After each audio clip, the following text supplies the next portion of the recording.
Somewhere in your head, there's a trip you keep postponing. Maybe it's a country.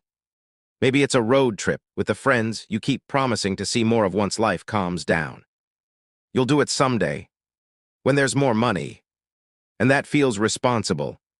But the real reason you keep postponing it is far stranger than a lack of money. It comes down to a quiet math error almost everyone makes about their own life.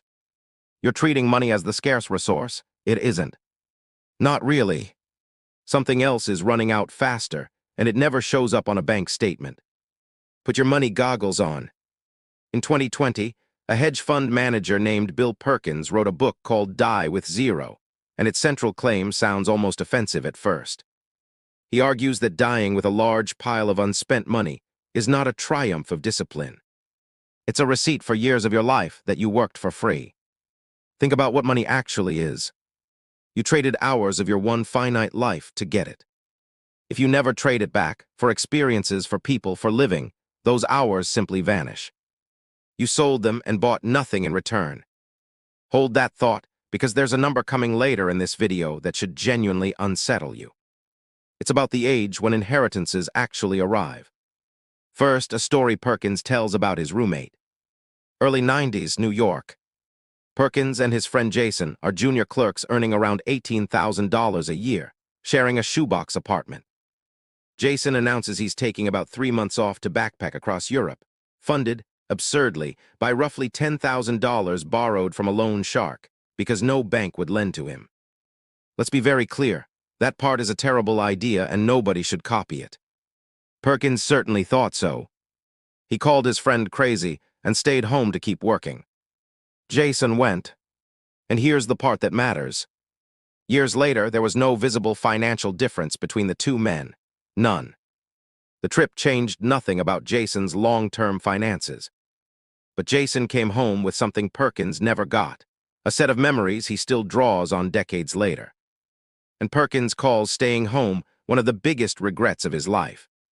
Perkins gives that phenomenon a name, the memory dividend. An experience isn't just spending. It's an investment that pays you back every time you remember it, retell it, or laugh about it with someone who was there. A trip at 25 pays those dividends for 60 years. The identical trip at 75 pays them for a few. Same price, completely different return. Which raises an uncomfortable question. If experiences compound like investments, what does waiting actually cost you? Here's where the math error lies. You've been taught to picture your life as one long timeline where money smooths everything out. Save now, spend later, and later will feel the same as now. But later doesn't feel the same. Perkins describes life as 3 seasons, defined by 3 resources: time, health, and money. When you're young, you have time and health, but no money. In midlife, you have money and health, but no time. In old age, you finally have money and time, and your health quietly leaves the room.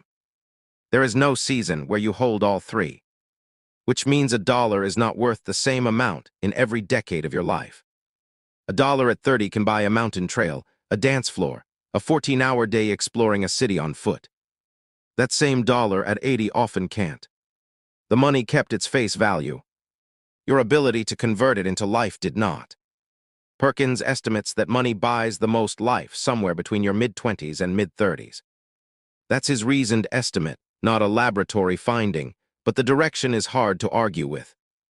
And his advice gets support from an unexpected corner: economists. Stephen Levitt, the economist behind Freakonomics, has described being a young professor and getting told by a senior colleague, Jose Shankman, that he was saving too much and should spend more while young. Shankman wasn't improvising. He had received the same advice from Milton Friedman, one of the most famous economists of the 20th century. Your salary will only go up. For someone on a rising income path, extreme thrift in your 20s isn't pure discipline. By the cold logic of lifetime math, part of it is a mistake. Now for that unsettling number. It arrives with a name attached. Perkins tells the story of Virginia Collin, who raised 4 children after her divorce with almost no support, for years living near the edge of poverty. She survived it. She stabilized, remarried, found steady work. Then, at 49, her mother died at 76, and Virginia's share of the inheritance came to $130,000. Was it welcome? Of course, but by her own account, it arrived decades after it could have transformed her life. When she was struggling to feed 4 kids, that money would have been oxygen. At 49, it was a comfortable cushion. And Virginia is not the exception. Federal Reserve data cited by Perkins shows that the most likely age to receive an inheritance is around 60. The math behind it is brutally simple. People live to about 80, and their children are roughly 20 years younger. So the system delivers money at almost exactly the age when it can change a life the least. When Perkins informally polled his followers, thousands of votes came back, and more than half said the ideal age to inherit is between 26 and 35. What people say they need, and what the calendar delivers are separated by roughly 25 years. That is what saving until the very end actually produces. Help that arrives after the emergency is over. So is this a video telling you to stop saving? No. And this part matters. Perkins wrote his book for oversavers, people whose future is already funded and who keep accumulating anyway.